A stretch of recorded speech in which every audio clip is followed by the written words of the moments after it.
মাঝ দুপুরে আচমকা কেঁপে উঠল থাইল্যান্ড। আর এতে ব্যাংককে নির্মাণাধীন ৩০ তলা ভবনটি হুড়মুড় করে ভেঙে পড়ে।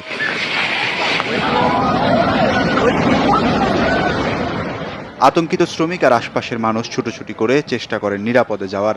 ভূমিকম্পের সময়ও ভবনটিতে কাজ করছিলেন অনেকে। আটকা পড়েন ৪০ জনেরও বেশি শ্রমিক। ব্যাংকক জুড়ে জারি করা হয় জরুরি অবস্থা। ব্যাংকক সহ থাইল্যান্ডের বিভিন্ন স্থানে ভূমিকম্প আতঙ্কে মানসস্থল মিয়ানমারের মধ্যাঞ্চল। স্থানীয় সময় দুপুর ১২টা ৫০ সাগাইং শহরের পশ্চিমে ১০ কিলোমিটার গভীরে এই ভূমিকম্প আঘাত হানে। এতে ধসে পড়ে শহরের বেশ কয়েকটি রাস্তা, ভেঙে পড়েছে বেশ কয়েকটি ভবনের ছাদ।